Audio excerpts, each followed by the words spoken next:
Les mensuels de Génération TikTok. Les M de GTT. M2, le plateau de GTT.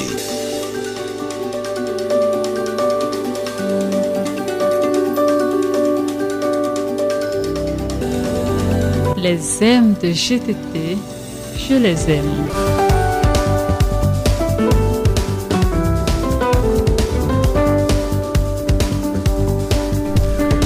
La cybersécurité nationale, un enjeu stratégique au centre des mensuels de Génération TikTok ce samedi. À l'ère du tout numérique, nos vies personnelles, nos entreprises, nos administrations et même la souveraineté de l'État dépendent de la sécurité de nos infrastructures numériques. Surtout qu'aujourd'hui, le volcan de la cybercriminalité est en éruption. Piratage de données, attaques contre des systèmes informatiques, espionnage numérique, voire le cyberterrorisme. Face à ces menaces en constante évolution, quelle est la réponse de l'État togolais? Comment s'y prend le gouvernement pour protéger durablement les citoyens, les institutions et les entreprises togolaises dans le cyberespace? Importantes questions auxquelles nous répondons dans ce nouveau numéro du plateau de GTT comme tous les troisièmes samedis du mois.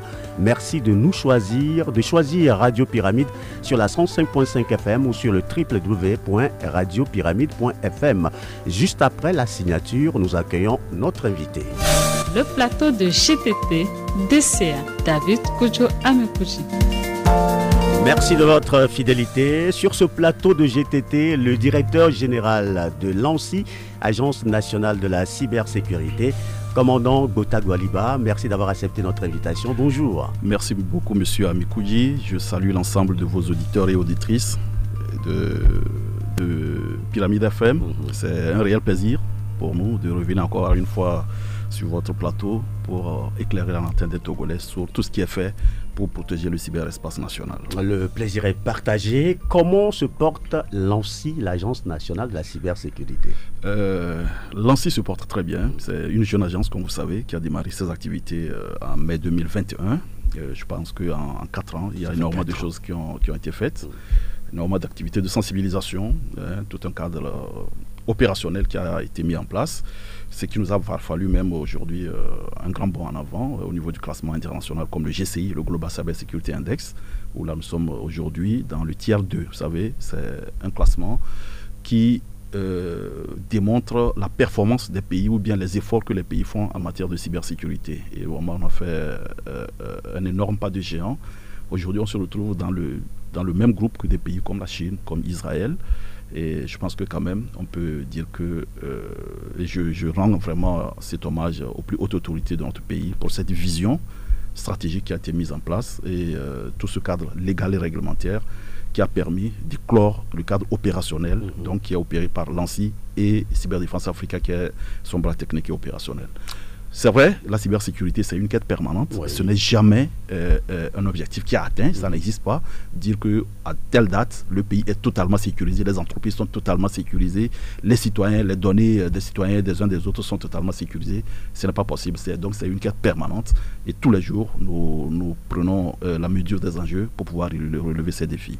Ok, tout au long de cette émission, on fera en tout cas l'effort de découvrir tout ce qui se fait au plan législation et même au plan opérationnalisation de cette cybersécurité.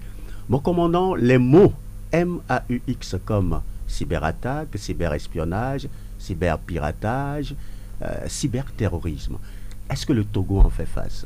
Effectivement, il n'y a aucun pays aujourd'hui au monde qui peut dire qu'il est en dehors ou bien qui est à l'abri de ces phénomènes. Pourquoi?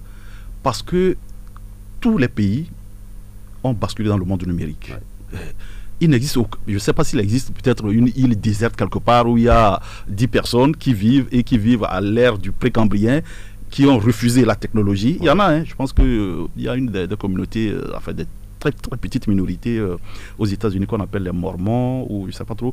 Ils aiment vivre en autarcie, okay. Voilà, en parallèle du monde. Peut-être eux, on peut dire qu'ils ne subissent pas de cyberattaques parce que chez eux, il n'y a pas de téléphone portable, il n'y a pas d'ordinateur, il n'y a pas d'internet, il n'y a pas de connexion. Ouais, mais alors, donc, tous les pays du monde font face à ces phénomènes qui sont arrivés ou bien qui se sont développés concomitamment avec le développement justement de ces outils numériques. Voilà, aujourd'hui, les entreprises ont digitalisé le process, les administrations publiques se digitalisent à grands pas. Cette digitalisation fait gagner beaucoup de temps, fait gagner beaucoup d'argent, fluidifie les activités, mais concomitamment, je peux dire la conception d'Internet à la base, qui est vraiment dont le principe est la liberté, a fait quelque part, ou bien a donné les capacités à des gens malveillants de pouvoir développer des programmes, donc des virus, des malwares, des rançongiciels, pour pouvoir se faire de l'argent. Pourquoi? Parce que, le cyberespace garantit une certaine anonymat. Parce que voilà, derrière un ordinateur peut se cacher n'importe qui. Oui. On met un pseudo, on crée un compte, on prend la photo de quelqu'un, et donc il y a une certaine anonymat qui aujourd'hui commence ou bien il y a des outils qui permettent de lutter contre cet anonymat. Et de l'autre côté, le développement des crypto-monnaies aussi a joué un grand rôle dans le développement de ces actes de cybercriminalité.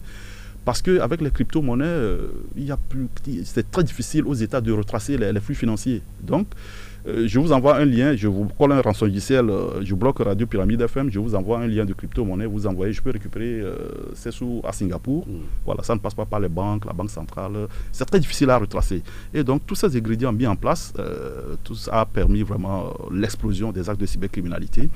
Aujourd'hui, les statistiques disent que la cybercriminalité représente quasiment 1% du PIB mondial.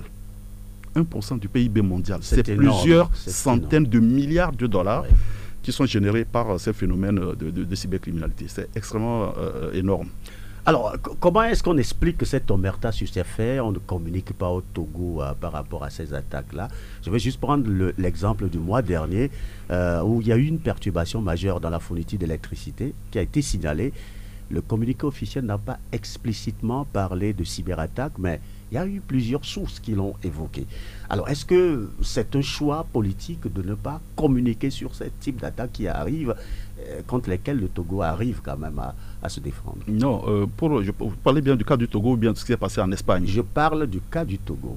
Non, à notre connaissance, je ne pense pas que ce soit cette perturbation dont vous parlez soit le fait d'une cyberattaque.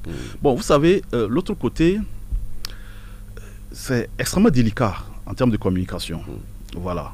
Est-ce qu'une entreprise qui fait l'objet d'une cyberattaque, je prends l'exemple à tout hasard comme ça d'une banque, est-ce que c'est une bonne chose d'en parler pour peut-être mettre la psychose, ça peut causer de la psychose au niveau des clients, les gens vont peut-être vouloir se précipiter pour aller récupérer leur argent, notre banque a été attaquée, est-ce que notre argent a sécurité? Donc vous voyez, il y a beaucoup d'enjeux derrière. C'est pourquoi nous sommes extrêmement prudents sur la communication de ces phénomènes.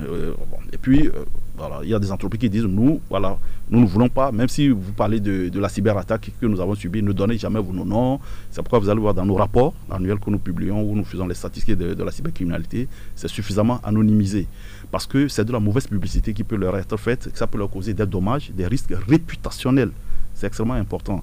Voilà, que ce soit des administrations publiques ou bien des entreprises, il y a un risque réputationnel si jamais on met sur la place publique qu'ils ont subi une cyberattaque. Mais lorsque l'entreprise ne trouve aucun inconvénient, nous communiquons le nom de l'entreprise, le type de cyberattaque qu'ils ont subi, le préjudice qui a été subi, etc. D'accord. Alors nous, on n'a pas de données, on ne sait pas comment est-ce que le combat se fait en ligne et tout ça. Aujourd'hui, quelle est l'ampleur de la chose? Alors, je peux quand même dire, le phénomène il est très vaste. Vous avez tout ce qui est les cyberattaques, donc les attaques qui ciblent ce qu'on appelle les systèmes d'information. Voilà, les réseaux des entreprises, les applications des entreprises, les sites internet. Ça peut être des entreprises, des administrations ou même des individus. Alors après, vous avez tout ce qui relève de ce qu'on appelle la cybercriminalité classique liée à l'ingénierie sociale. Les arnaques, les fraudes, etc. Concernant les cyberattaques proprement dites, depuis la mise en place du CERT national, le Centre d'alerte et de réponse aux incidents informatiques, et de façon plus large, la mise en place du cadre opérationnel par l'ANSSI et Cyberdéfense Africa, et surtout avec la mise en place des règles nationales de cybersécurité, et avec toutes les activités de sensibilisation que nous avons faites auprès des dirigeants d'entreprises et d'administration, auprès des responsables de la sécurité des systèmes d'information. Les gens ont pris un certain nombre de mesures d'ordre technique, les gens se sont équipés en solutions de cybersécurité, les gens ont revu leur process en termes d'organisation au niveau de l'entreprise, Et les gens sont beaucoup plus vigilants, plus alertes. Et beaucoup de systèmes d'information aujourd'hui sont monitorés. On contracté des services de SOC, donc Security Operations Center, ce qui permet de monitorer le système d'information. Et tout ceci a permis de baisser de façon drastique les cyberattaques qu'ils subissaient. Par contre, la cybercriminalité classique à laquelle la plus grande masse de la population fait face, notamment donc, les arnaques téléphoniques, les arnaques du T-money, les fraudes, etc., elle ne cesse de prendre de l'ampleur parce que les gens, malheureusement, ne prennent pas en compte nos messages de sensibilisation. Les gens tombent encore là-dedans. Donc ça fait qu'actuellement, avec le service de communication de l'ANSSI, nous allons mettre très bientôt, je pense que ça va se faire d'ici la semaine prochaine, sur le site de l'ANSSI, sur nos canaux de diffusion, nous allons retracer ou bien toutes les histoires de cybercriminalité. Nous avons lancé un sondage, nous avons demandé aux gens, dites-nous, si vous avez été une fois arnaqué, décrivez-nous comment l'arnaque s'est passée. Et donc nous, on a fait sous forme de prospectus, on décrit l'arnaque, on décrit le mode opératoire et on dit ce qu'il faut faire pour ne pas tomber dans ce piège. Exactement. Et donc nous allons publier ça sur nos canaux. Donc il suffit que les gens aillent sur le site de l'ANSSI, qu'ils puissent lire, et dès que quelqu'un va vous appeler et il commence à vous raconter une histoire qui est similaire à celle que vous avez déjà entendue, forcément ça va vous alerter et vous allez éviter donc de tomber dans ce piège. Donc vraiment le phénomène de cybercriminalité commence à exploser. Vous savez, aujourd'hui même, les phénomènes de trading sont en train de revenir d'une autre façon. En ligne, je vois des gens qui partagent des liens, on vous dit d'acheter des actions de Coca-Cola et que ça va être investi ou ça va vous rapporter combien vraiment des pourcentages assez mirobolants. Et malheureusement, les gens sont en train de tomber là-dedans. Nous sommes aussi en train de travailler là-dessus. On va décrire le phénomène, publier tous ces liens qui sont partagés sur les réseaux sociaux, etc., afin que les gens redoublent de vigilance. D'accord. Alors, on va maintenant aborder le cadre, puisque vous avez touché le sujet du doigt il y a quelques instants dans votre intervention. Au niveau du cadre, qu'est-ce que le Togo a pu réaliser jusqu'à présent ? Alors, en termes de cadre, d'abord, le cadre légal et réglementaire. La mise en place, l'adoption d'une loi, donc la loi sur la cybersécurité et la lutte contre la cybercriminalité, qui a été adoptée en décembre 2018. Après, on a mis en place le cadre de protection, ce qu'on appelle les infrastructures critiques du pays. C'est le cœur de mission de l'ANSSI, donc les opérateurs de services essentiels. C'est soit des entreprises ou des administrations qui opèrent des infrastructures qui sont essentielles au bon fonctionnement du pays, que ce soit sur le plan commercial, sur le plan économique, sur le plan social, etc. Donc, il y a un décret qui a été pris, qu'on appelle le décret relatif aux opérateurs de services essentiels, aux infrastructures essentielles et aux obligations y afférentes. Il y a donc le décret qui a créé l'ANSSI. Donc ça, c'est le cadre légal et réglementaire. Donc quand l'ANSSI est arrivé, nous avons mis en place le cadre opérationnel qui a consisté donc à se doter des instruments techniques de la cybersécurité au niveau pays. L'adoption et la mise en place des règles nationales de cybersécurité. C'est un ensemble de 220 points de contrôle qu'on peut trouver sur le site de l'ANSSI, qui s'adresse essentiellement et en priorité aux opérateurs de services essentiels parce que l'ANSSI est chargé de les auditer chaque année pour voir leur posture en matière de cybersécurité. Et donc le cadre opérationnel, avec le SOC et le CERT national, nous monitorons les systèmes d'information de ces OSE et nous leur envoyons régulièrement les alertes si nous découvrons des vulnérabilités. Parce que nous avons des capacités, nous avons des outils, nous scannons leurs environnements de travail et dès qu'une vulnérabilité est apparue, bien nous avons connaissance d'une vulnérabilité ou d'une faille qui peut entraîner une cyberattaque, très vite nous rédigeons un rapport, ce qu'on appelle une alerte de sécurité, nous le renvoyons avec les mesures correctives. En dehors de ça, toutes les activités de communication que vous savez, vous nous avez toujours accompagnés, de sensibilisation, nous sommes allés dans le pays profond, nous avons ciblé quasiment toutes les couches, les hôteliers, les entreprises, les étudiants. Nous organisons régulièrement des activités de compétition. Ça nous permet de détecter les talents. Vous savez, c'est un domaine qui est très vaste et dans lequel vous trouvez des gens qui ont fait des études spécialisées, donc en cybersécurité, dans les universités, dans les écoles, ou même des gens qui sont des autodidactes. Parce qu'ils sont passionnés du phénomène, ils vont eux-mêmes sur Internet et ils acquièrent des outils, ils se forment et ils peuvent être de très très bons acteurs de cybersécurité comme des pentesters, des analystes, et nous les mettons tous dans des salles et on fait des compétitions. Dans les hackathons. Voilà, les hackathons justement, donc ce qu'on appelle parfois hackathons ou bien capture de flag, CTF. Et les entreprises préfèrent même recruter au sein de à l'issue de ces compétitions. Ceux qui arrivent en tête, c'est plusieurs disciplines. Donc, ça peut être de la crypto, ça peut être du développement web, du développement des applications, la sécurité des applications, etc. Et nous sommes très ravis de constater que beaucoup d'étudiants aujourd'hui trouvent des débouchés parce qu'ils ont participé à un CTF et comme ils étaient bien classés, ils ont été recrutés dans des entreprises. Donc petit à petit, je pense qu'il y a une lueur d'espoir. Ce qui est bien, c'est que les gens ont commencé par prendre conscience de l'enjeu de la cybersécurité. Lorsque nous avons commencé, c'était très difficile. On invitait les gens qui ne venaient même pas à nos activités. À l'hôtel Saragawa, on louait des salles de 300 personnes, on se retrouvait avec 40 personnes. Mais aujourd'hui, lorsque nous faisons des activités, les salles sont pleines. Okay. Parce que les gens ont pris la mesure des enjeux. Parce que les gens ont vu comment ça se passe aujourd'hui. Et avec le développement aussi de l'IA, c'est encore une autre paire de manches. Mais nous sommes encore sur notre fin. Nous demandons aux gens de faire des efforts. Là où il y a un petit hic, c'est qu'en termes d'équipement, les gens sont encore très vulnérables. Les gens et bon, je comprends qu'il y a des problématiques financières. Beaucoup d'entreprises sont encore vulnérables parce qu'ils n'ont pas encore les équipements. Ils n'ont pas les firewalls, les systèmes, les solutions qui permettent vraiment de rendre robuste leur système d'information. Mais je pense qu'avec le temps, tout ceci va rentrer dans l'ordre. Alors là, parlant de ce cadre opérationnel, vous nous avez beaucoup plus parlé de ce que vous faites à l'endroit des institutions, des entreprises. Qu'est-ce qu'il en est des particuliers? Alors, qu'est-ce qu'il en est des particuliers? C'est exactement ce que nous sommes en train de faire, par exemple. Et ce que mes collègues, souvent vous recevez M. Tiala Komla de Cyberdéfense Africa ici, et que vous faites des activités de sensibilisation. Il y a sur la TVT une émission, je pense que c'est Espace Digit, où nous avons un expert de l'ANSSI, le directeur de la formation et du renforcement des capacités, M. Malik Girardo, régulièrement intervient dans cette émission sur des thématiques, ça peut être sur le mot de passe, sur les malwares, etc. Donc, et puis nous faisons beaucoup de publicité sur les médias, sur la TVT. Même sur vos canaux digitaux. Voilà, sur nos canaux digitaux. Donc ça fait que, et puis dès qu'une information apparaît, très vite, nous faisons une alerte que nous publions. Donc, quelque part, c'est tout ce que nous pouvons faire et nous demandons aux gens de consommer cette information. C'est de l'information gratuite que nous mettons à la disposition du public. Et donc, tout ce que les gens ont à faire, c'est de devenir des cyberconsommateurs.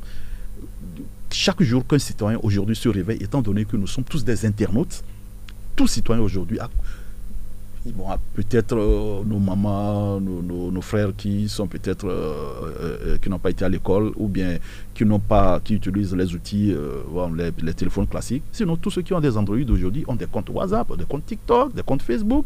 Lorsque vous êtes donc un internaute, vous devez aller à l'information de la cybersécurité. Du réveil au coucher, vous devez aller sur le site de l'ANSSI ou bien les canaux de l'ANSSI, voir qu'est-ce qui se passe en cybersécurité. Et il n'y a pas une alerte? Est-ce qu'il n'y a pas une faille qui a été découverte sur un système quelque part ou bien un outil que j'utilise? Comment je vais faire pour me prémunir? C'est vraiment à cette culture de cybersécurité que nous en appelons. Et vous allez voir dans la stratégie qu'on a adoptée, que nous sommes en train de mettre en œuvre, l'axe 1 parle du renforcement de la culture de cybersécurité. Et donc, à l'endroit des internautes, de la population, c'est exactement ce que nous faisons. Nous sommes en train aussi d'envisager l'acquisition de certains outils qui vont nous permettre une certaine réactivité, qu'on soit beaucoup plus réactif, parce que peut-être certaines de nos interventions arrivent un peu tard quand le phénomène a déjà pris de l'ampleur. Ouais. Voilà. D'accord. Alors là, c'est dans la dynamique de la prévention que tout ça se fait. Maintenant, quand un particulier est attaqué, il y a quand même une certaine réponse. Tout à fait. Donc c'est le CERT, le Centre d'alerte et de réponse aux incidents informatiques. Je vais vous dire, en France par exemple, ne peut faire appel au service du CERT que les opérateurs d'importance vitale, ce qu'on appelle les OIV en France. Okay. C'est les grandes entreprises qui opèrent vraiment des infrastructures critiques du pays. Les centrales nucléaires, les grandes banques systémiques, les grands opérateurs de téléphonie, etc. On n'a pas le temps pour le non, on n'a pas le temps. Non, pas qu'il se débrouille, il fait appel à des CERT privés. Okay. Je ne sais pas si vous voyez, parce qu'il y a des CERT publics, il y a le CERT national, qui est donc, dans un pays, il y a toujours un CERT national, et il y a des CERT privés, il y a des gens qui créent des CERT, c'est une entreprise avec des outils, du personnel, pour répondre aux incidents informatiques de n'importe qui les sollicite. Nous, au Togo, le CERT national, on l'a ouvert, on dit, que vous soyez une administration publique, que vous soyez un OSE, vous soyez un ménage, que vous soyez un citoyen lambda, si vous faites face à un incident de cybersécurité, vous pouvez faire appel au CERT. C'est un changement de paradigme et vous n'imaginez pas le travail que ça demande derrière, les ressources que ça mobilise derrière. Et ça, c'est unique. Mais les gens disent, mais comment vous faites pour vous en sortir? Parce qu'effectivement, donc les gens nous appellent pour des fraudes, les cas de cyberattaque. Oui. Malheureusement, les gens nous appellent pour des sujets qui ne sont pas de la cybersécurité. Bon, c'est un peu gênant, mais on s'est dit, en ouvrant ainsi, donc vraiment le CERT au grand public, quelque part, ils savent que si je fais face à une cyberattaque, à un cyberincident, j'ai quelqu'un qui peut m'aider, j'ai une équipe qui peut m'aider à résoudre cet incident.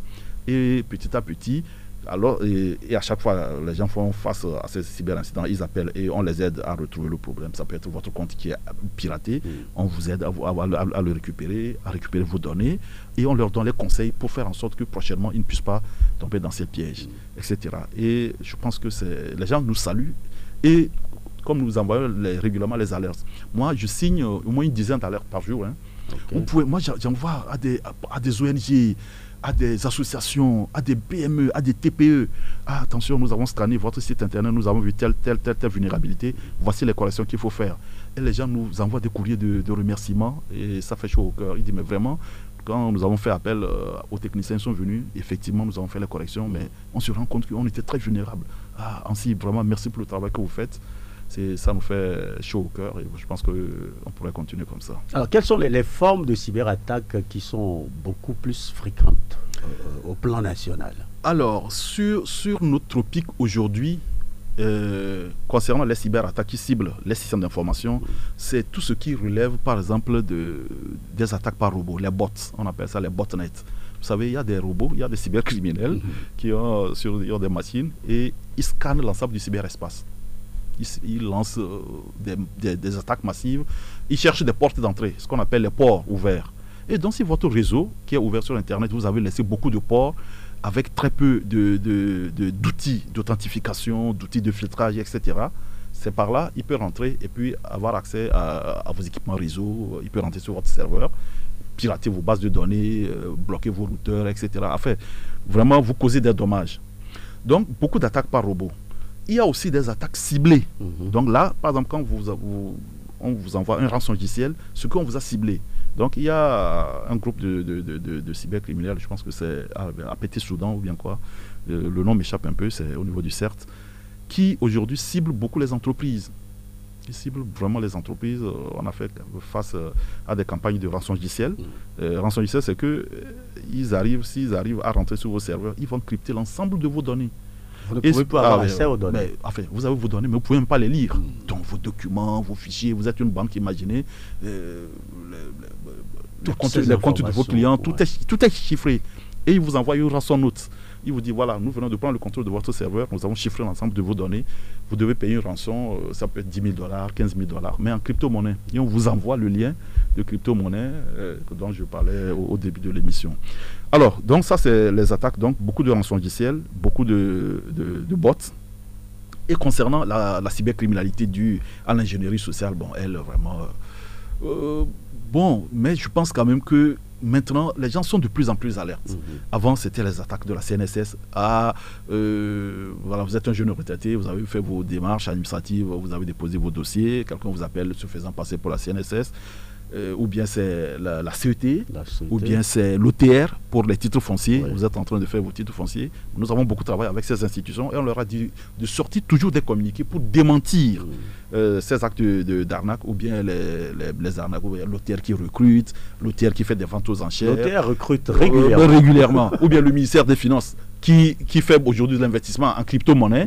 Et donc, quand ces institutions sortent un communiqué pour démentir ces faits d'arnaque, nous les reprenons sur les canaux et en amplifiant la diffusion, ça permet quand même de faire baisser. Et c'est pourquoi je dis, ce phénomène, il n'y a qu'une seule manière, surtout, il n'y a qu'une seule manière ou bien une seule astuce de lutter contre, c'est la vigilance. Il n'y a aucun outil au monde qui peut permettre de lutter contre ces phénomènes. Parce qu'on arrive à te convaincre et c'est toi-même qui plonge ta main dans ta poche, tu sors l'argent et tu envoies. Qu'est-ce qu'on peut y faire? On n'a pas accès à vos comptes. Moi, je n'ai pas accès aux comptes des citoyens pour dire, bon, je vais bloquer ça. Non, lui, c'est... Je ne sais pas, vous voyez. Ouais. Donc, tout ce que nous demandons vraiment, c'est ayons un peu de recul lorsque, surtout un inconnu, quelqu'un que nous ne connaissons pas, nous contacte et commence à nous proposer une affaire. On vient de me dire tout récemment qu'une dame a été arnaquée de près de 8 millions de francs CFA. Sur une affaire. Quelqu'un t'appelle, ouais, bon, vous savez, j'ai envie de vous proposer un business. Il y a un conteneur qui va arriver au port autonome de Lomé, ou bien il est déjà arrivé. Dans ce conteneur, il y a du matériel. Bon, si vous arrivez à le sortir, à le dédouaner, vous allez gagner 30 millions. Mais pour faire les démarches, j'ai besoin que vous m'envoyiez 8 millions. Je vais envoyer qui ça va permettre de couvrir quoi, l'assurance, etc. Et vous envoyez 8 millions. Vous n'avez même pas vu le conteneur. Qu'est-ce qu'on peut faire, nous, en tant qu'ANSSI, pour lutter contre ce phénomène? C'est terrible. C'est extrêmement compliqué. Et après, les gens nous appellent quand le dégât est déjà commis. Maintenant, il faut que nous, on passe par nos capacités, je veux dire, à jouer les musaraignes pour, voilà, les données qu'on va avoir, le numéro de téléphone, le lien ou bien les adresses. On va commencer par faire de l'investigation. Ça prend énormément de temps. Ouais. Et ils sont très futés. Mais une fois qu'il a tapé un grand coup comme ça, il supprime tous les canaux via lesquels il avait contact avec la victime. Et il en crée d'autres. Ça prend 2 secondes pour créer un compte. Je ne sais pas, vous voyez, c'était sur Facebook. Il supprime son compte Facebook, il en crée un autre. Vous voyez. Et donc, il n'y a que la vigilance, il n'y a que le recul, il n'y a que la réflexion. Voilà, cette façon d'être alerte, comme on dit. Un internaute aujourd'hui doit être quelqu'un d'alerte. Ouais.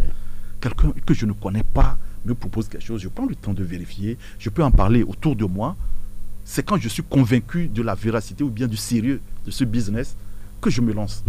Il n'y a que ça. Sinon, franchement, ça va être un travail, comment on dit, le mythe de Sisyphe. Voilà, on roule la pierre, on arrive au sommet, ça redescend, on recommence. On recommence, ouais. Éternel recommencement. Une petite parenthèse, là, quand je vous entends parler de crypto-monnaie, oui. Vous en parlez, de façon négative. Est-ce que c'est une mauvaise chose en soi? Non, ce n'est pas que les crypto-monnaies sont négatives. Aujourd'hui, c'est devenu... Il y a des pays où les crypto-monnaies même ont pris le pas sur la monnaie nationale. Bien évidemment, on a écouté Donald Trump cette semaine tout à fait. A pris des décisions. Voilà. Non, mais sauf que les crypto-monnaies facilitent les paiements des actes malveillants sur Internet. Parce que c'est un peu en dehors de toute réglementation des autorités nationales, les banques centrales. Je veux dire, si quelqu'un vous arnaque et il vous donne un compte bancaire à Coris Bank, mais le jour où il va aller pour pointer pour prendre cet argent, on l'attrape. Ou bien même, une fois qu'il est arrivé, les caméras l'ont vu, pour le retracer, c'est facile. Donc jamais il va passer par la banque, parce que c'est facilement traçable. Et donc, ça passe par les crypto-monnaies. Et la crypto-monnaie, ça se change en Internet. Je peux, à partir de ma crypto-monnaie que j'ai sur mon compte sur Internet, acheter une voiture. Je n'ai même pas besoin d'aller la toucher. Je ne sais pas si vous voyez. Bien donc, sûr. Je peux en faire ce que je veux. Et donc, ça facilite les paiements en ligne. En garantissant un certain anonymat. Et donc, ça facilite beaucoup plus le financement des actes de cybercriminalité. Voilà qui est clair. Alors, lutter contre la cybercriminalité, ce n'est pas aussi de façon isolée dans un monde où on est tous connectés, notamment en Afrique. Est-ce qu'il y a une action concertée entre les pays de la sous-région? Est-ce que vous êtes en contact avec les autres pour développer une stratégie commune face aux cyberattaques? Alors, sur le plan opérationnel, oui. Tous les CERT du monde, par exemple le CERT national, le CERT.tg, est membre de plusieurs organisations de CERT.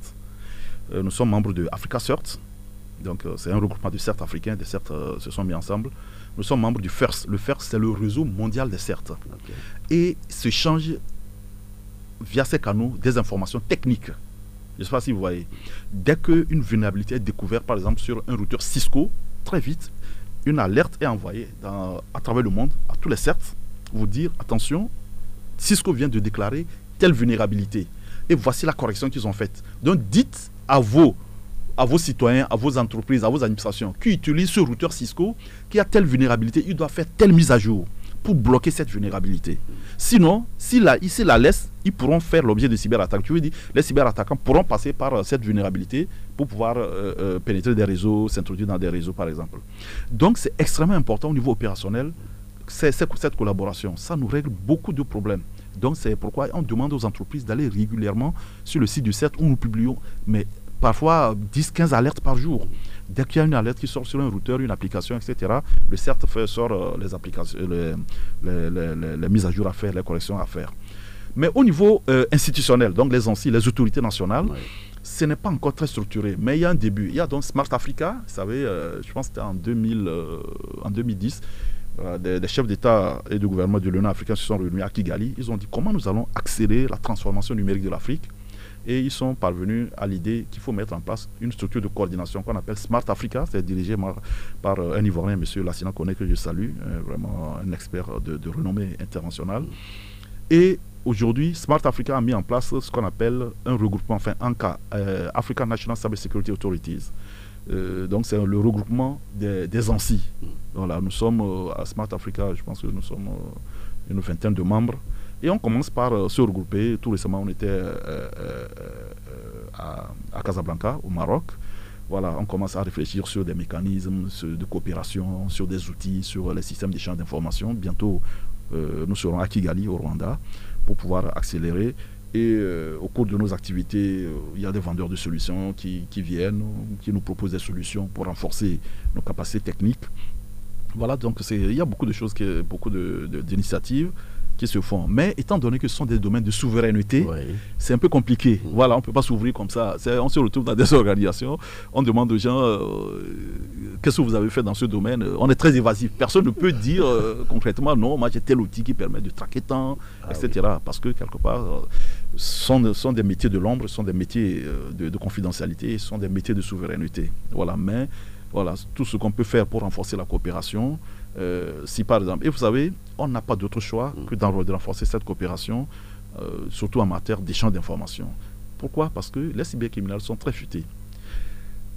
C'est extrêmement difficile pour un cybercriminel d'être sur un territoire national et de perpétrer des attaques, surtout quand il s'agit des attaques cyber. Parce que quand on va faire les investigations, très facilement, en passant par dans les FAI, les opérateurs de téléphonie mobile, c'est très facile de remonter jusqu'à aller savoir il est dans quel local, etc. Donc, qu'est-ce qu'ils font? Ils sont toujours dans un pays A, ils utilisent des ressources informatiques d'un pays peut-être B, et ils attaquent un pays C pour pouvoir brouiller les pistes. Et donc, comme la coopération est balbutiante, pour pouvoir, nous on voit, quand il y a une cyberattaque, on sait c'est un ordinateur ou bien un serveur, on connaît son adresse IP, et cette adresse IP, on sait dans quel pays il est, il a utilisé quel réseau, etc., etc. On a des informations techniques. Donc, il nous faut contacter le CERT de ce pays en leur donnant ces informations pour qu'eux, ils fassent des investigations à leur niveau pour pouvoir mettre la main sur eux. C'est ce que nous faisons avec nos pays voisins, le Ghana, le Bénin, le Nigeria. Et eux, ils font les investigations et très souvent, ils arrivent à mettre la main sur ces cybercriminels. Et donc, j'encourage mes collègues DG des autres ANSSI vraiment de faire des efforts afin que cette coopération soit renforcée. D'accord. En parlant de souveraineté d'État tout à l'heure, on a compris que vous ne pouvez pas vous ouvrir si facilement aux autres pays. Est-ce qu'il y a une sorte de méfiance d'abord vis-à-vis des autres États? Sinon, est-ce qu'il y a la crainte qu'un État attaque un autre au plan cyber? Bien sûr. Aujourd'hui, vous savez, dans les cybercrimes, tout ce qui est cyberespionnage, généralement, c'est le fait des États ou bien de très grosses entreprises. Le cyberterrorisme ou bien les cyberguerres. Aujourd'hui, ce qui se passe entre l'Ukraine et la Russie, ça se passe sur le terrain opérationnel, mais ça se passe aussi sur le plan cyber. Tous les jours, les groupes même il y a deux pays du Maghreb, actuellement je pense l'Algérie et le Maroc, je peux le citer, qui aujourd'hui se retrouvent dans des configurations parce que nous avons vu des cyberattaques qui sont attribuées à des cybercriminels venant du pays avec lequel il y a une certaine hostilité. Le cyberespace est devenu aujourd'hui un espace de conflictualité comme l'espace terrestre, l'espace aérien, l'espace maritime où des États s'affrontent. Et ça, c'est inéluctable. Oui. C'est même la crainte aujourd'hui et nous allons y arriver parce que c'est très facile avec un outil, un ordinateur, un serveur. Si j'arrive à faire capoter le système informatique, je ne sais pas, d'une grande entreprise qui gère, les transports urbains de la capitale d'un pays, je vais leur faire plus mal que si je déploie des chars. Ça va me coûter moins cher, mais l'impact est énorme. Voilà pourquoi les États ont tendance maintenant à aller sur ces espaces. Aujourd'hui, il y a beaucoup de pays dans la sous-région, le Togo y compris, qui sont confrontés au terrorisme, au djihadisme, à nos frontières par exemple au nord. Est-ce que le conflit ou bien la menace est aussi au plan cyber? Ah oui, Ça, vous avez touché du doigt ce phénomène qui est très inquiétant. Les terroristes aujourd'hui, en termes de communication, utilisent les canaux digitaux. Ils ont compris que l'impact est énorme. La preuve, regardez, ils ne s'emmerdent pas à filmer, parfois même avec des drones, leurs attaques et les mettre en ligne sur Internet pour pouvoir saper le moral des populations. Et ils utilisent aussi, ils sont aussi très sophistiqués dans l'utilisation de ces outils digitaux. Et certaines organisations commencent maintenant à opérer des cyberattaques. Il y a une grande chaîne de télévision européenne, je pense TV5 Monde, qui avait subi un blackout total, et c'était c'était dû à une cyberattaque qui a été revendiquée par un groupe terroriste. Je pense qu'il y a 5 ou 6 ans de cela. Ouais. Vous voyez? Et ce qui se passe aujourd'hui au Moyen-Orient, ne soyez pas étonnés de voir très prochainement des cyberattaques qui ciblent des entreprises et qu'on vous dise que ça a été revendiqué par des organisations terroristes. Ah oui, ils sont en train d'entrer dans ce domaine parce qu'ils ont aujourd'hui accès à des outils comme Starlink, donc même dans plein désert, ils ont accès à Internet et ils sont très sophistiqués, ils recrutent parfois des ingénieurs, etc. C'est un phénomène dont nous sommes en train d'appréhender vraiment l'ampleur et nous sommes en train de prendre les dispositions qu'il faut pour pouvoir y faire face. Et ça revient toujours à la même problématique de la vigilance, de cette réactivité que les uns les autres, que vous soyez des responsables d'administration, d'entreprise ou des citoyens, vous devez adopter en termes de bonnes pratiques de cybersécurité pour quelque part casser ces phénomènes de cyberguerre qui vont bientôt se développer. Oui, là, vous avez abordé la question au plan général. Qu'est-ce qu'il en est aujourd'hui aux frontières du Togo Nord? Bon, vous comprenez que c'est assez sensible et que je ne voudrais pas rentrer dans ces questions parce que, voilà, nous sommes en plein là-dedans. Oui. Nous faisons face à ces activités et nous aussi, nous sommes en train de prendre des mesures. Ils nous écoutent, vous savez. Votre radio, elle est écoutée en ligne, etc. En ligne, bien sûr. Donc, vous permettrez que je ne puisse pas rentrer dans les détails de tout ce qui se passe, d'accord, etc. C'est bien clair, on note l'essentiel. En tout cas, il y a quand même des choses qui se font sur le plan pour pouvoir protéger davantage le Togo contre cela. Alors, on va parler des défis, des perspectives. Oui, ça va beaucoup mieux, vous avez des résultats positifs, ça avance, mais ne croyons pas que tout se passe bien. Bien sûr.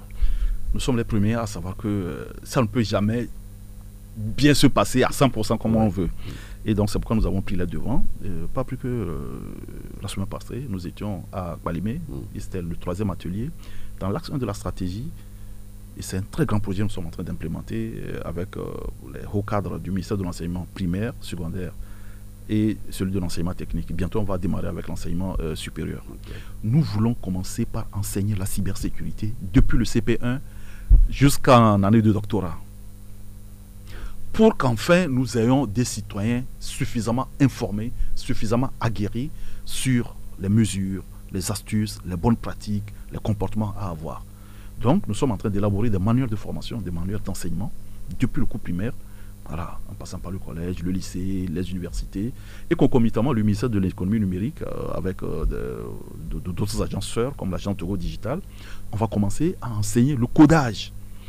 Il faut que nous, les internautes africains, on arrive à un certain niveau de technicité qui nous permette de comprendre comment est-ce que ces outils fonctionnent, qu'on puisse développer nous-mêmes nos outils. Enfin, quand je parle d'outils, je ne sais pas si vos auditeurs comprennent de quoi il s'agit. Expliquez-nous mieux. Les outils, c'est quoi? Ça peut être des équipements, voilà, ça peut être des téléphones, des ordinateurs qui sont fabriqués par nous-mêmes. Ça peut être des applications, ça peut être des logiciels. Voilà, ce qu'on appelle les solutions. Voilà, généralement, le langage aujourd'hui technique, c'est les outils. Les solutions numériques. Les solutions numériques. Voilà, ça peut être un logiciel qui protège les radios. Et vont, vous, Pyramide FM, Nana FM, je ne vais pas faire la publicité à vos penseurs, vont acquérir ces outils pour pouvoir protéger. Ça peut être une solution qui protège les banques. Parce que les banques sont des systèmes d'information qui sont obligés d'être ouvertes sur le monde. Parce qu'ils ont des clients, ils ont des services digitaux, la banque à distance, etc. Et qui sont très vulnérables. Donc nous voulons, si nous commençons à enseigner le numérique, la cybersécurité, on en fait des gens qui sont capables de concevoir ces outils et d'avoir de bonnes pratiques de cybersécurité pour se prémunir contre les cyberattaques. Et donc c'est un très grand projet que Nous comptons même faire une phase pilote. Et puis une phase pilote, une phase de lancement à la rentrée prochaine, puisque nous avons fini le manuel lui-même. Et nous sommes en train de finaliser le manuel de l'enseignant, enfin le guide de l'enseignant. Bientôt, on va mettre ça en forme, tout, on va les imprimer, on va faire les ateliers de validation au cours du mois de juillet, août, et en septembre, on compte lancer la phase pilote pour voir comment est-ce que les enfants perçoivent. Parce que, vous n'imaginez pas, même nos enfants de 3-4 ans sont des internautes. Bien sûr. Il y a aujourd'hui le Wi-Fi à la maison, ils captent YouTube, ils ont les tablettes, on leur offre, parfois on leur donne les téléphones pour jouer. Et un cybercriminel peut détourner votre enfant sur Internet, lui faire faire des choses, lui faire voir des choses qui vont le déstabiliser, lui créer des problèmes psychologiques après. Ou bien c'est votre enfant, en s'amusant, peut publier une photo de vous intime qui peut déstabiliser votre vie. Et donc tout ceci, il faut qu'on puisse enseigner ces bonnes pratiques, les bonnes pratiques de cybersécurité. Attention, ce n'est pas tout ce que vous voyez sur Internet qui est vrai. Et avec des images d'illustration, pour que les enfants prennent conscience de ce qu'on appelle les fake news, les deepfakes. Aujourd'hui, avec l'IA, vous voyez un poisson qui est en train de marcher sur la plage, vous voyez un chien en train de conduire. Un enfant de 3 ans, il ne peut pas faire la différence si c'est vrai ou c'est faux. Tant que lui, il a vu une image, pour lui, c'est vrai. Vous voyez? Alors que donc, il faut lui dire que non, c'est sur Internet et que ça s'appelle du deepfake. Pire encore, on peut faire dire à son papa des choses immondes. Ouais. Voilà, il va croire. Et donc, si ce n'est pas au cours primaire qu'on commence à enseigner ça, voilà, cet enfant, il va grandir avec des doutes, des appréhensions, et il peut être un homme déséquilibré pour la société. D'accord. Alors là, c'est quand même un projet assez intéressant, quand il faut aussi se rappeler que je crois que c'est le mois dernier, le gouvernement a lancé à l'université de Lomé un programme gratuit de formation en intelligence artificielle, codage et en anglais. Un projet qui intéresse beaucoup les étudiants. Alors, on espère vivement que votre programme sera bien accueilli par les ministères en charge de l'éducation. Tout à fait. Que c'est positivement. Je voudrais vraiment saluer le ministre Kokoroko, le ministre Nachaba, pour le ministre de l'enseignement technique, vraiment pour M. Tiakwe, pour leur accompagnement. Quand je suis allé leur présenter le projet, il a dit, mais écoutez, dites-nous ce que nous pouvons faire pour vous accompagner, vous avez besoin de quoi? Vraiment, les inspecteurs, il y a à disposition les experts, je salue vraiment les inspecteurs, il y a le doyen nous on sent, les gens de la DEPIP, vous avez la direction qui élabore les programmes de formation, mais j'ai découvert un vivier de compétences. Ça fait trois fois qu'on s'est rencontrés à des ateliers. Et quand vous voyez les contributions, les propositions que ces gens nous ont faites, nous avons de l'expertise dans ce domaine. Nous avons de l'expertise dans le domaine de l'élaboration, de la mise en place des programmes d'enseignement. Et comme nous apportons notre touche technique, nous apportons le contenu et ils nous disent comment est-ce qu'on va faire pour que ce contenu soit accessible et compréhensible aux enfants, par exemple. Et donc, les pédagogues, les méthodologues, etc., ils nous ont beaucoup apporté. Je voudrais vraiment saluer cette collaboration. Nous sommes à la disposition, ou bien nous sommes au service du peuple. Si dans 10 ans, vous interrogez un enfant dans la rue, vous demandez c'est quoi la cybersécurité et il vous décrit et il vous dit comment est-ce qu'il faut se prendre sur Internet, je pense que nous aurons gagné la bataille. D'accord. Là, vous venez de répondre à une question bien préparée sur le sujet et ça vide ma question. Alors, comment est-ce qu'aujourd'hui on peut renforcer la résilience des administrations et des entreprises? C'est vrai que vous nous avez dit plein de choses qui sont faites aujourd'hui, mais davantage, comment est-ce qu'on peut renforcer cela? Il faut que les responsables d'administration intègrent la problématique de la cybersécurité au cœur de leurs actions. Souvent, ces problématiques de cybersécurité sont reléguées au second ou au troisième plan. Très négligées. Très négligées. On dit, bon, ok, nous comme ça, là, enfin, je vais parler terre à terre, nous comme ça, là, qui va chercher à nous attaquer? Oui. Mais ce n'est même pas une question, on va vous cibler. C'est un bot, c'est un réseau, c'est un ordinateur robot qui va lancer une attaque et c'est votre vulnérabilité qu'il va exploiter, il va vous attaquer. C'est tout. Parfois, aujourd'hui, c'est automatisé.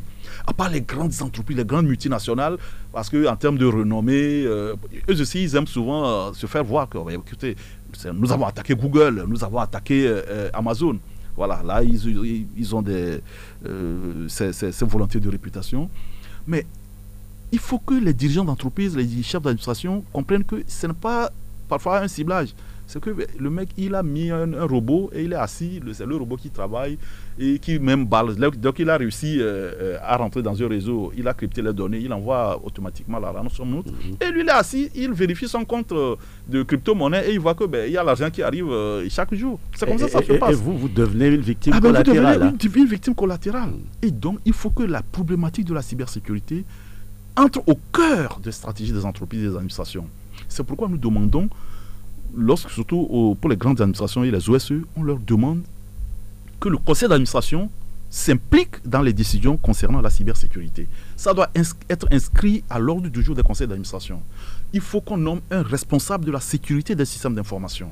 Chaque entreprise doit avoir aujourd'hui un RSSI. C'est lui qui définit, élabore et met en œuvre les stratégies de cybersécurité de l'entreprise ou de l'administration en question. C'est lui qui dit, OK, ici, nos mots de passe doivent être changés tous les mois. Et les protocoles de sécurité.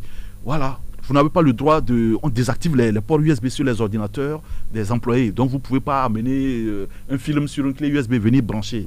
Parce que, ou bien vous ne pouvez pas accéder à des sites bizarres qui ne sont pas sécurisés. Parce que derrière, vous pouvez télécharger des chevaux de Troie qui vont venir attaquer le système d'information, etc., etc. Donc il faut que les responsables d'administration ne laissez pas cette question aux informaticiens. Ça n'est pas qu'une question informatique, la cybersécurité. L'informatique n'est qu'une partie. Parce que vous avez des problématiques de formation, de sensibilisation. Et nous disons toujours que l'être humain est le maillon le plus faible de la chaîne de sécurité informatique. Et donc, il y a même des problématiques même de recrutement. Quand vous voulez recruter aujourd'hui des gens, il faut que vous ayez fassiez des enquêtes de moralité pour voir est-ce que ce n'est pas des gens qui ont des backgrounds un peu louches en matière de cybersécurité, etc. Voilà. Et donc, si les dirigeants d'entreprise vraiment prennent la mesure des enjeux et inscrivent cette question de cybersécurité au cœur de leur problématique, donc très vite, le déroulement en termes d'achat des équipements, d'achat des solutions, de formation, de sensibilisation, de monitoring de les systèmes d'information, ça devient très aisé parce que ce sont des questions qui sont discutées au plus haut niveau. Ce n'est plus laissé aux informaticiens qui se débrouillent un peu dans leur monde, ils ne savent pas comment il faut faire, etc. Voilà un peu. Et donc, nous en appelons à la responsabilité des uns et des autres, notamment les responsables des administrations et des entreprises. On en attend beaucoup de l'État pour nous protéger, mais en tant que particuliers, individus, privés, est-ce que nous aussi on peut contribuer à la sécurité nationale? Oui, bien sûr. Je pense aussi, c'est l'objet, lorsque nous faisons des sensibilisations, nous demandons aux gens de déclarer les incidents. N'ayez pas honte, même si vous avez été arnaqué, vous avez perdu de l'argent, n'ayez pas honte de déclarer ces incidents à l'ANSSI ou bien au CERT. La preuve, nous avons dit, je lance même un appel aux citoyens qui nous écoutent. Ouais. Si vous avez été victime d'une cyberattaque, appelez l'ANSSI et décrivez-nous comment ça s'est passé. Ouais. Mais nous allons publier cette histoire sur nos canaux et ça va aider quelqu'un. De façon anonyme. De façon anonyme, ouais. Bien évidemment. Nous anonymisons vraiment. Voilà. On va décrire l'arnaque parce que les cybercriminels sont très affûtés et ils sont très inventifs. Lorsqu'ils savent qu'il y a une arnaque qui est déjà connue, elle ne passe plus, à chaque fois, ils tentent, ça ne passe plus, ils inventent une autre. Ouais. Mais dès qu'ils ont inventé, ils ont fait 1, 2, 3 victimes. Si la première victime déclare et que nous la publions, très vite, cette astuce ou bien cette arnaque est connue du grand public et elle va échouer lorsqu'ils vont tenter. Et donc, c'est comme ça qu'on pourra lutter. N'ayez pas honte. Et puis, lorsqu'il s'agit des cyberattaques pour les entreprises et les administrations, déclarez-nous ça. Ça nous permet de voir, mais si 10 entreprises nous déclarent la même attaque, ça veut dire qu'il y a un ciblage du pays quelque part. Et nous allons très vite remonter avec nos collaborations, les autres certes, c'est cibler, comment l'appelle-t-on, le groupe ou bien le hacker qui est derrière, comprendre pourquoi il s'en prend au pays, est-ce qu'il n'y a pas un État derrière, il n'y a pas une volonté politique de nuire, etc. Et avec d'autres services nationaux, on peut aller beaucoup plus loin pour assurer justement la sécurité nationale. C'est là où on parle de la sécurité nationale. Ouais. Et puis en faisant les statistiques, si on se rend compte qu'ils utilisent une vulnérabilité, donc nous allons travailler, les équipes vont travailler sur comment on va aider les entreprises ou les administrations qui font face à ces attaques pour corriger ces vulnérabilités. Donc, si les gens ne nous déclarent pas les incidents, puisque nous, on ne peut pas s'introduire comme ça sur les systèmes d'information, savoir qu'est-ce qui se passe, ce serait de l'intrusion, nous sommes aveugles. Donc, nos outils que nous avons, nous ne pourrons pas exploiter leur plein potentiel pour pouvoir aider les gens. C'est important de déclarer les incidents. Important de déclarer les incidents pour contribuer à la sécurité, à la cybersécurité nationale. Alors, aujourd'hui, de quoi l'ANSSI a réellement besoin pour remplir pleinement sa mission. Monsieur Amekoudi, j'ai besoin de l'engagement des responsables. Okay. Je veux dire, on invite beaucoup de responsables à nos activités, ils nous envoient leurs collaborateurs. Ouais. J'aimerais bien qu'eux-mêmes, ils fassent un jour de l'effort. Je connais, je suis aussi un responsable d'administration. Je sais parfois les calendriers qui sont... Ou bien de nous inviter. Voilà, nous, parfois, on a demandé même à rencontrer certains responsables de très grosses structures de la place. On n'a pas eu de réponse. Bon, mais qui nous invite? Moi, je suis disponible, je vais aller avec mes équipes. On va faire des présentations du cadre légal, du cadre opérationnel. Qu'est-ce que l'ANSSI peut faire? Pourquoi nous existons? Pourquoi nous insistons sur tel aspect? Etc. Voilà, j'ai besoin. Il faut que... je veux dire, certains se sont engagés, mais il y a d'autres qui traînent encore les pas à s'engager vraiment dans la cybersécurité. Je voudrais que tout le vivier économique en termes d'administration et d'entreprise, que ce soit des cybercombattants comme nous, voilà, et qu'on puisse faire bloc ensemble pour combattre ce phénomène. Je pense que le pays gagnerait énormément en termes de sérénité à faire fonctionner les entreprises, les administrations. Voilà, faudrait pas qu'on attende le jour où nous aurons une grosse cyberattaque qui plombe un secteur national. Sans ce moment, on va écarquiller les yeux. Oh, il paraît qu'il y a quelque chose qu'on appelle ANSSI. Sans ce moment, on vous appelle, on pleure, on dit venez nous aider, on ne comprend pas. Alors qu'il suffisait de prendre les mesures, d'écouter ce que nous disons, d'implémenter ce que nous disons, et d'aller régulièrement sur nos canaux pour prendre certaines mesures très très simples qui coûtent parfois, vous savez, en cybersécurité, la prévention, c'est 1/10 du coût d'un incident en général. Si vous mettez 10 millions dans votre cybersécurité, vous pouvez éviter un incident qui peut vous coûter 100 millions.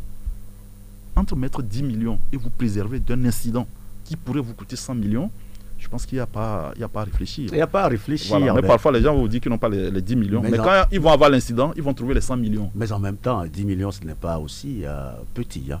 C'est ce qui, justement, bloque beaucoup d'entreprises. Monsieur Amekoudi, quel est le prix de la sérénité quand votre entreprise fonctionne? Je prends l'exemple d'une banque. Votre core banking fonctionne. Les clients viennent, les opérations se passent très bien, les flux, ça se passe très bien. Quel est le prix? Ça n'a pas de prix. Que quand vous êtes bloqué et que vous avez 10 000 personnes qui sont devant vos guichets en train de frapper, donner notre argent parce qu'on n'a plus confiance dans votre banque, parce qu'on a appris que vous avez fait l'objet d'une cyberattaque, vous avez perdu peut-être 3 milliards, etc. Quel est le prix? Est-ce que ça a un prix?